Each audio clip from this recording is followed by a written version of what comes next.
The Honest Baker. In the picturesque village of Meadowbrook, surrounded by green meadows and whispering woods, lived a man named Thomas. He was not rich, nor was he powerful, but he possessed something much rarer in the world: integrity.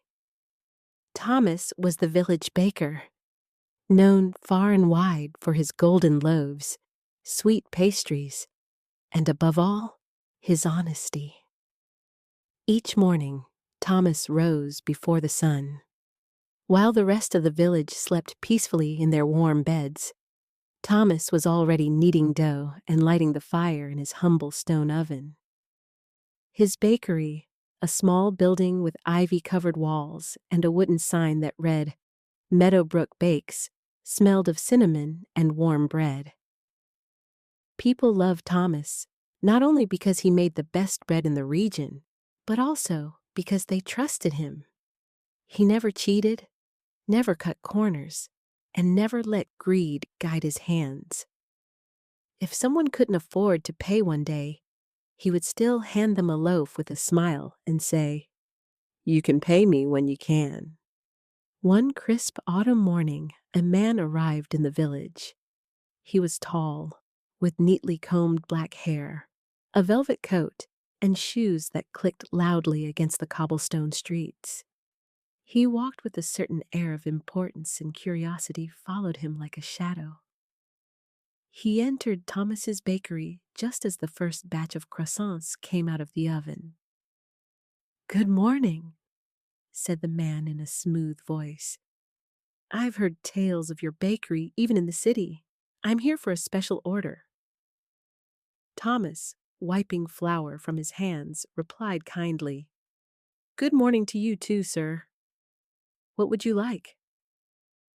"I'm hosting a grand banquet tomorrow night," said the man. "I need 50 loaves of bread, 2 dozen apple pies, and enough pastries to feed a small army.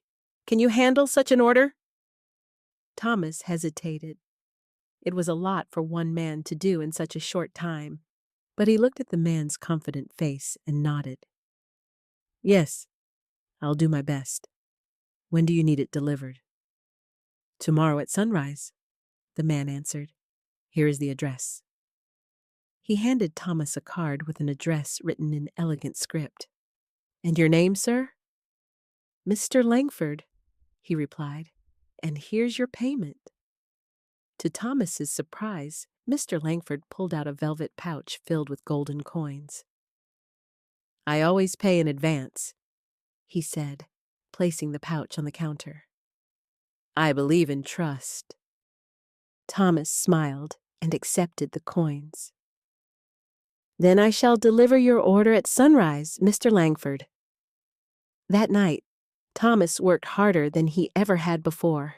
He measured, mixed, and baked until his arms ached and his eyes burned with fatigue. But by the time the stars faded from the sky, the order was complete.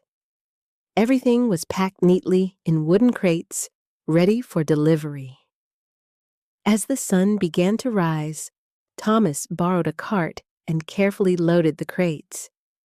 He walked for over an hour, following the address on the card.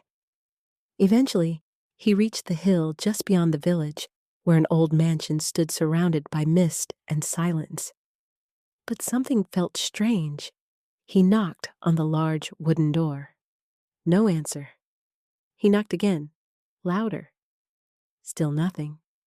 He walked around the mansion, looking for signs of life. No servants, no guests, no lights. The place appeared abandoned. Thomas waited, then waited some more. Finally, with a heavy heart, he loaded the crates back onto the cart and returned home. He felt confused, disappointed, and slightly foolish. Had he been tricked? Why would someone pay in gold only to disappear?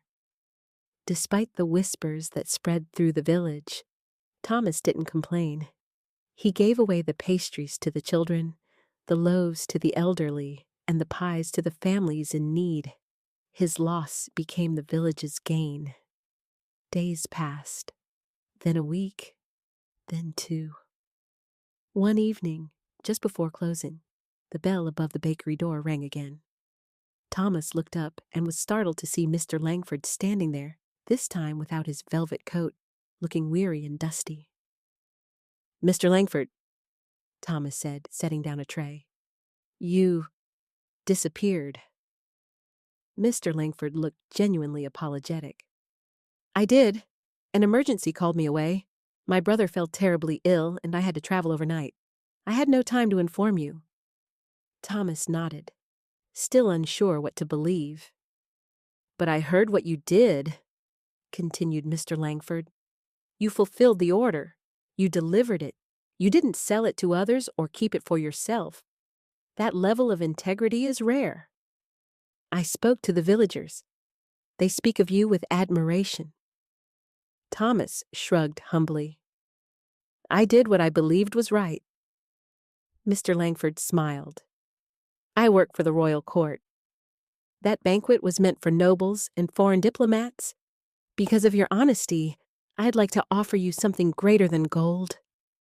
He reached into his coat and handed Thomas a royal letter, sealed with the king's crest. "You are officially invited to become the supplier of baked goods for the royal palace," said Mr. Langford. "Your name will be known across the land."